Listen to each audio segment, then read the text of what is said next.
నమస్కారము అస్సలాము అలైకుం welcome to 786 news channel media HD.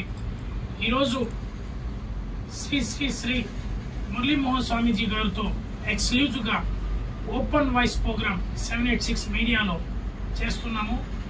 నమస్తే స్వామీజీ గారు.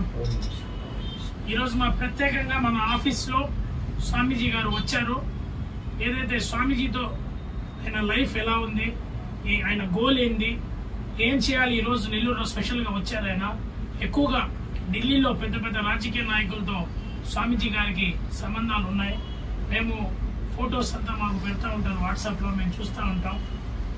ఈరోజు స్వామీజీ మొత్తం ఆయన లైఫ్ గురించి అడిగి చెప్పండి స్వామీజీ గారు. చాలా సంతోషం ఈరోజు 786 మీడియాకి మీరు రావడం జరిగింది. ఓం నమః శివాయ.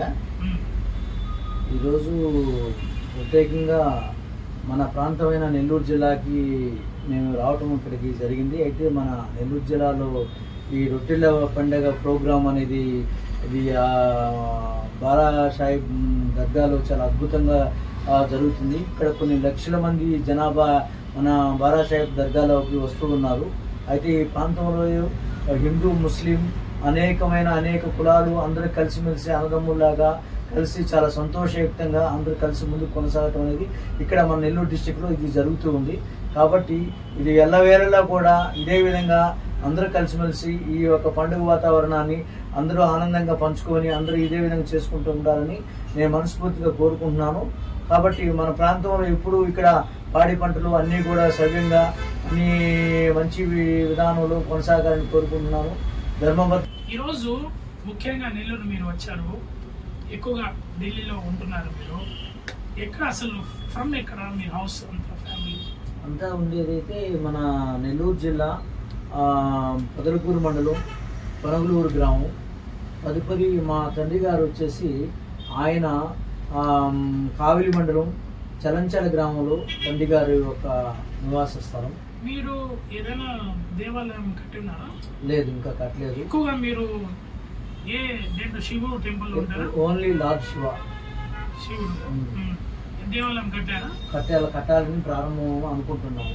ఏదైనా దానికి సెట్టింగ్స్ చేసి ఏదైనా అంటే ఇప్పుడు మాకు గవర్నమెంట్ ద్వారా మేము స్థలం అనేది తీసుకొని దాంట్లో మేము ఒక ఆధ్యాత్మికమైన శివాలయం, తర్వాత పేదవాళ్ళకి అన్నదాన కార్యక్రమాలు, తర్వాత తల్లిదండ్రులు లేని పిల్లలకి స్కూలు, ఇటువంటి సత్రాలు ఇవన్నీ కూడా మా ఒక ప్రాంగణంలో ఏర్పాటు చేయాలని మా యొక్క ఆశ్రమంలో ఇవన్నీ చేయాలని మేము మనస్ఫూర్తిగా మా యొక్క సంకల్పం అనుకున్నాము. అవును, మీరు ఎక్కువ నెల్లూరు వాళ్ళు కదా, ఢిల్లీలో ఏం చేస్తా ఉంటారు? అంటే నేను ఢిల్లీలో పోతూ వస్తూ ఉంటాను. లేదు, ఫ్లైట్లోనే వెళ్తాను. ఫ్లైట్ డబ్బులు అంతా ఎవరు మీరు పెట్టుకుంటారా లేదంటే వాళ్ళు చూసుకుంటారు? దేని పర్పస్ వెళ్తా ఉంటారు? ఆధ్యాత్మికంగానే వెళ్తుంటాం. మీకు ఇన్విటేషన్స్ వస్తాయా? ఆధ్యాత్మికంగానే వెళ్తాం. ఏదైనా ఓపెనింగ్స్ కానీ ఆధ్యాత్మికంగానే వెళ్తుంటాం. అక్కడ ఢిల్లీలో మీ వాళ్ళు ఎవరైనా టెంపుల్స్ అన్ని కట్టి మీ శిష్యుళ్ళు? లేదు, అటువంటి ఏం లేదు. మీకు ఎంత మంది ఉన్నారు శిష్యులు కానీ అభిమానులు? అందరూ కూడా అభిమానులు అంటే ఎంతో మంది ఉన్నారు. మనం ఎంతమంది అని చెప్తారు? నెల్లూరులో ఉన్నారు, చాలా మంది ఉన్నారు. మీ కింద అదే చాలా మంది ఉన్నారు. ఉండేదానికి ఇంతమంది అని చెప్పలేము కదా. జాతకాలు కూడా చెప్తారా? జాతకాలు అని చెప్తారా? ఇప్పుడు మన రాష్ట్రంలో, ఆంధ్ర రాష్ట్రంలో తెలుగుదేశం ప్రభుత్వం వచ్చింది. మీరు ఎప్పుడైనా సీఎం గారితో కలిసి ప్రయత్నం చేశారా? సీఎం గారిని కలవాలా, కలిసి సీఎం గారికి బ్లెస్సింగ్స్ ఇవ్వాలనుకున్నాను. నారా చంద్రబాబు నాయుడు గారికి. వాళ్ళ అబ్బాయి యువగళం పాదయాత్రలో కావలికి వచ్చినప్పుడు ఆయన సిరిపురం దగ్గర బస్ చేసే దగ్గర లోకేష్ గారికి బ్లెస్సింగ్స్ ఇచ్చాను నేను. ఫోటోస్ ఉన్నాయా? ఉన్నాయి. మొత్తం వైట్ అండ్ వైట్ లో ఇచ్చాను. ఓకే. ఇప్పుడు మీ ఏదైతే గతంలో 2019 నుంచి 2024 దాకా, అంటే చంద్రబాబు గారు అధికారం రాకముందు నుంచి కొంత డిస్టర్బెన్స్ జరిగింది. ఐడియా ఉందా మీకు? దేవాలయాల్లో విగ్రహాలు పగలు కొట్టడం, దేవాలయాల్లో హుండీ డబ్బులు లాక్కొని వెళ్ళిపోవడం, దీనిపైన అంతా ఇప్పుడు ఉండే ప్రభుత్వం అదే ఇప్పుడు విచారణ చేయాలి కదా. ఉండే ప్రభుత్వం చేయాలి, ఇంతకుముందు ఉన్న ప్రభుత్వం కూడా చేయాల్సింది. కాకపోతే ఏంటంటే దాన్ని ఎక్కువగా పట్టించుకోకుండా వచ్చారు. ఇప్పుడుండే ప్రభుత్వం అనేది ధార్మికమైన విషయాల్లో, ఆధ్యాత్మిక విషయంలో చాలా నిక్కక్షిగా ఉంటుంది. ఎక్కడ కూడా ధర్మబద్ధంగా ఇప్పుడు మన సీఎం గారు చంద్రబాబు నాయుడు గారు కావచ్చు, తర్వాత మన పవన్ కళ్యాణ్ గారు కావచ్చు, వీళ్ళందరూ కూడా మంచి పట్టుదలగా ధార్మికంగా ధర్మబద్ధంగా దేవాలయాల మీద కానీ ఎక్కడెక్కుండే ఒక టెంపుల్స్ మీద అన్నింటి మీద కూడా ఎటువంటి అఘాయిత్యాలు, ఎటువంటి ఇబ్బందులు జరగకుండా, ఎటువంటి విపత్తులు సంభవించకుండా ఉండేదానికి ఎప్పుడు గురువులు ఏముందు వాళ్ళకి భక్తి శ్రద్ధలు ఉన్నాయి కాబట్టి వాళ్ళు ధర్మబద్ధంగానే మన ఒక ప్రజానికాన్ని పరిపాలిస్తారు. అన్ని శాంతియుతంగా అన్ని బాగా ఉంటాయి. అంటే మీరు ఒక క్వశ్చన్స్ అడుగుతాను మీకు. మీరు కౌలీలో ఒక టెంపుల్ కట్టాలనుకుంటున్నారు కదా, అందరితో కలిసి లీడర్స్ మీకు ఏం ఫండ్ ఏం ఇవ్వలేదా? ఇంకా ఏమి ఇవ్వలేదు. ఇస్తారని చెప్పారా? వస్తాయి, ఇప్పుడు గవర్నమెంట్ వచ్చింది కాబట్టి సహాయం చేస్తామని చెప్పారు. అక్కడ ఉండే స్థానిక కలెక్టర్ గారితో మీకు కలిసి ఏదైనా మాట్లాడారా? మాట్లాడలేదు. మాట్లాడితే కదా మీరు ఎమ్మెల్యేతో మాట్లాడాను, అది త్వరలో ఏదో చేస్తాను స్వామిజీ అని. ఇంకా ఎలా మీ లైఫ్ ఎలా ఉంది, దీని గురించి ఏం చెప్పాలి? ఏముంది, ఆధ్యాత్మిక రంగంలో ఉండే వాళ్ళకి అంతా ఆనందంగానే ఉంటుంది. ఈ మన ఆంధ్ర రాష్ట్రం అంతా పాడి పంటలు సుభిక్షంగా, గౌలు సర్వ జీవకోటి సర్వ మానవాళి అంతా బాగుండాలా, సస్యశ్యామలంగా ఉండాలా అనే ఒక ఆలోచన గురువులు ఎవరు కూడా ఆలోచిస్తాము. ముందు మనం పాలించే ఒక రాజు ఎవరున్నారో వాళ్ళు ముందు ధర్మబుద్ధి కలిగి, ధర్మచింతన కలిగి, ఆధ్యాత్మిక విధానంలో ఆధ్యాత్మిక రంగంలో మంచి పట్టు కలిగి, మంచి జ్ఞానంతో మన ప్రజల యొక్క మనోభావాన్ని తెలుసుకొని ఏ విధంగా నడవాలి, ఏ విధంగా ముందుకు పోవాలనే ఒక విధానం తెలుసుకున్న వ్యక్తులు కాబట్టి వాళ్ళు ఎప్పుడు అటువంటి వ్యక్తులు ఉన్నప్పుడు మన ప్రాంతం అంతా కూడా ఎప్పుడు కూడా చల్లగా అన్ని బాగానే ఉంటాయి సస్యశ్యామలంగా. సేవా కార్యక్రమం చేస్తున్నారా మీరు? సేవా కార్యక్రమాలు అంటే ఇప్పుడే మేము వస్తున్నాం కదా, ఇంకా ఎక్కడి నుంచి కొన్ని ఇక్కడ ముందు చేసుకుంటూ ముందుకు రావాలి. బారాషాహిబ్ దర్గా సాక్షాత్తు అల్లాతో కూడుకుంది కాబట్టి ఆ మహానుభావుడు ఇక్కడ హిందూ ముస్లిం అనేది ఎటువంటి వాతావరణం లేకుండా అందరూ కూడా ఒక కుటుంబంలో తల్లి తండ్రి పిల్లలు ఏ విధంగా కలిసిమెలిసి ఉంటారో అదేవిధంగా ఒక కుటుంబ సమానంగా ఈ యొక్క పండగ వాతావరణం ఆ విధంగా జరుగుతుంది.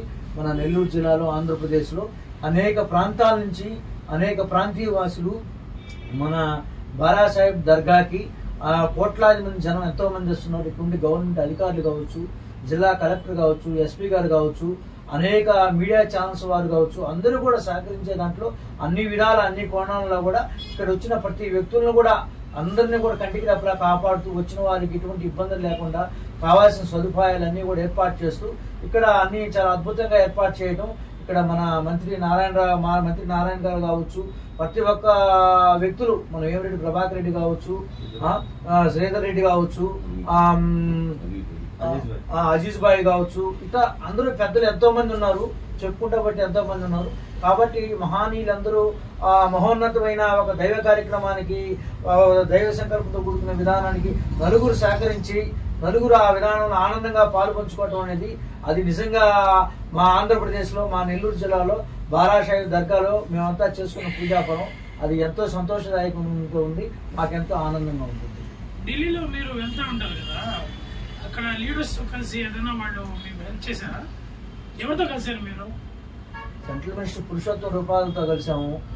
తర్వాత మున్సిపల్ మహేంద్ర భాయ్ ఆయుష్ డిపార్ట్మెంట్ ఆయనతో కలిసాము, ఆయనకి బ్లెస్సింగ్స్ ఇచ్చాము. పురుషోత్తం రూపాల గారికి కూడా బ్లెస్సింగ్స్ ఇచ్చాము. ఇంకా హోమ్ మినిస్టర్ అమిత్ షా గారితో కలిసారా? లేదు, కలవడం. మినిస్టర్స్ కొంతమందితో కలిసారు. ఇప్పుడు కావలిలో దేవస్థానం మీరు ఒక దేవాలయం కట్టాలని ఉన్నారు కదా, నిర్మిస్తారని చెప్తున్నారు కదా, ఎట్లా మీరు ఎక్కడ ఏ ఏరియాలో ఫిక్స్ అయి ఉన్నారు? అదే మాకు ఏ ప్రాంతంలో మాకు మా గవర్నమెంట్ స్థలం ఏ ప్రాంతంలో మాకు ఇస్తారో ఆ కావలి సరౌండింగ్ లో అప్లికేషన్ పెట్టారా ఎమ్మెల్యే గారి దగ్గర? ఇంకా పెట్టలేదు, చెప్పున్నాము ఎమ్మెల్యే గారితో. కాకపోతే ఎందుకంటే వాళ్ళు మాకు సహకరిస్తానని చెప్పున్నారు. ఖచ్చితంగా అది మాకు పెద్దలు సహకరిస్తారు. వాళ్ళ ఎన్నో మాకు అటువంటి కృతజ్ఞతా భావం కూడా ఉంది. లేదు, వెళ్తే అంతా కలిస్తే కదా మీరు ఉన్నారు కదా, అందరి ద్వారా వెళ్తాం. అలా ఎప్పుడు ఏ టైంలో ఎవరిని కల్పించాలో, ఎవరిని ఏ టైంలో అలా ముందుకు నడిపించాలో, ఎవరికి ఎప్పుడు ఏది ప్రాప్తమో, ఎవరు ఏ నిమిషంలో మాట్లాడాలో, ఎవరు ఏ నిమిషంలో ముందుకు రావాలో, ఎవరిని అక్కడ ఆపాలో అవన్నీ ఇప్పుడు మనం ఉన్నాము. మనం తీసుకొచ్చిన వాళ్ళే ఉన్నారు, వాళ్ళు వెనక అయిపోయారు, మనం ముందు వెళ్ళిపోయాం. అయ్యా చూశారుగా, నన్ను తీసుకొచ్చిన వాళ్ళు మీడియాకి వచ్చాము.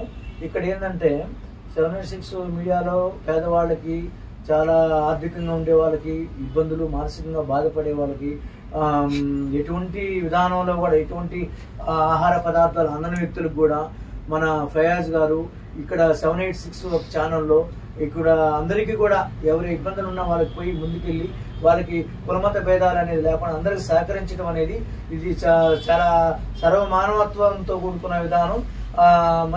మనిషిగా మానవత్వంతో ఈ విధంగా సహకారం నలుగురు అందించడం చాలా గొప్ప విషయం. కానీ ఫయాజ్ గారు ఈ విధంగా చేయడం, 786 సేవా సంస్థ ఈ విధంగా అన్ని కోణాల్లో అన్ని సమస్యలు కూడా ముందుకు వచ్చి ఎవరు ఏ సమస్య బాధపడిన వాళ్ళ గురించి తెలుసుకొని వాళ్ళని ఒక ఇబ్బందిని వైదొలిగిస్తూ వాళ్ళకి సంతోషాన్ని ఇవ్వడం అనేది 786 ఒక ఛానల్ యొక్క విధానం చాలా అద్భుతంగా బాగుంది. దీనికి నేను కూడా చాలా సంతోషిస్తున్నాను. ఇది అండి ఈరోజు 786 మీడియా స్వామీజీ గారితో ఎక్స్క్లూజివ్ గా తీసుకోవడం జరిగింది. కుల మతాలకి అతీతంగా ఈరోజు మేము అందరితో కలిసి హిందూ ముస్లిం అందరితో కలుసుకొని మెలుసుకొని ప్రతి వాళ్ళకి ఏదైనా సమస్య ఉన్నా కూడా మన ట్రస్ట్ ద్వారా కానీ మీడియా ద్వారా కానీ ప్రభుత్వానికి తెలియజేసేలాగా మేము పోరాడతాము. వీడియో కనుక మీకు నచ్చినట్టయితే please like, share, follow, subscribe. పక్కనే ఉన్న బెల్ ఐకాన్ని ప్రెస్ చేయండి.